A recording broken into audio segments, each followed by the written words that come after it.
off their problem solver. Many of them, no doubt, have begun to focus on what's going on around them, and they forgot the one who controls everything. But Peter writes to jar them out of this seemingly baseless existence in order to put them back on the right track. He says there is a reason you've been chosen by God. There is a reason that you are preciously possessed by God. And this reason is found in the B clause of verse 9. Listen to what it says. In order that you may proclaim the mighty acts of him who called you out of darkness into his marvelous light. In other words, the purpose and function of the believer is to tell of the goodness of God. The believer's purpose is to witness to others concerning the mighty acts of God. And Christians are to witness of what God has done, what God is doing, and what God will do. And this witness, we must understand, is to be delivered both through verbal proclamation and by ocular demonstration. In other words, let me unpack that. He says that folk ought to hear your witness and folk ought to see your witness. He says folk ought to hear your praise and folk ought to see your praise. He says folk ought to be able to hear your testimony as well as see your testimony lived out every single day of your life.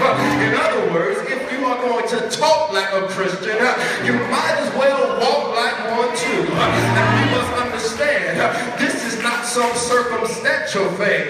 There is no free pass in Christianity, because you've got to be prepared to walk like a Christian when the sun is shining and when the sun hasn't come out for 5 days. You've got to be prepared to walk like a Christian when you feel good and when you don't feel good. And you've got to be prepared to walk like a Christian even during times when it seems like things in your life can't get any worse. I heard an old preacher saying, more than only 2 times that you ought to praise God, when you feel like it and when you don't feel like it. You know what? If I've got somebody in the house that says I woke up, my back was hurt, my knees were hurt, I couldn't hardly get out of bed, I didn't know if I was going to make it, but soon as my feet struck side, there was a praise in my heart and a praise on my lips. And since I'm here, dressed up looking fine and looking good, with my Bible in my hand, I will bless the Lord at all times, and his praise shall And Peter says that we've been called out of the darkness of our situation into the light of the Lord's love, not to sit idly by like some statues or some stick figures, but rather we've been created and called and chosen by God for the purpose of giving God some praise. He says we've been called out of darkness into the light of the Lord, so some folk down here on earth can open up their mouth and tell the sick that there is a man named Jesus that can heal their body. Peter said we've been called out of darkness, so some folk down here can open up their mouth and tell the mute, the deaf, and the blind that there is a man named Jesus who can make the deaf hear, who can make the mute talk, and who can make the blind be able to see again. Peter says that we've been called out of the darkness and into the light of Christ, so we down here can tell somebody that there is a God who can take the jagged edges of your life and put them back together again. And because you're here and you are here, and because you've got access, you ought to open up your mouth and give that God a praise.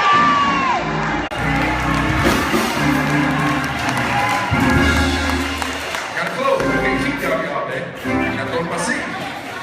So Paul here first speaks to the psyche or the core consciousness of the believer.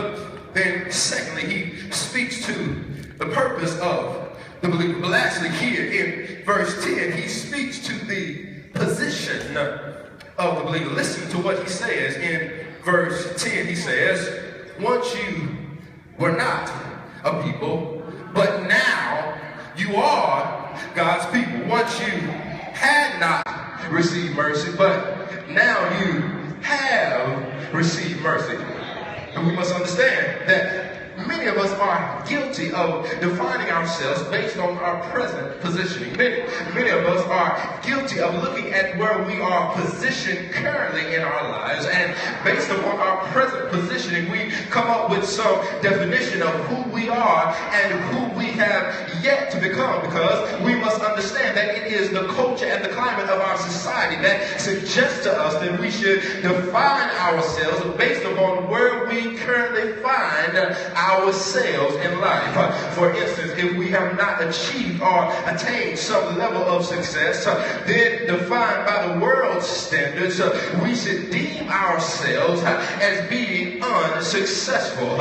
If we have not achieved or attained some level of power, prestige, and or position, we find ourselves, the culture and climate of society deems us as being powerless. And if we have yet to achieve and or attain some level of security, serenity, and peace in our lives, our finances, and our relationships, then based upon the culture and climate of our society, we should define ourselves by the chaotic climate of our circumstances. And the Apostle Peter, I believe, having some understanding of human nature and the way in which we often define ourselves based upon our present positioning, suggests to us to take one's present position and not view it within the context of one's past predicament is to lose sight of what God then did and what God is doing right now. In other words, Peter suggests to us that we cannot truly have a proper appreciation for who we are as the elect in Christ until we reflect on who we used to be when we were wrapped up, tied up, and tangled up in sin.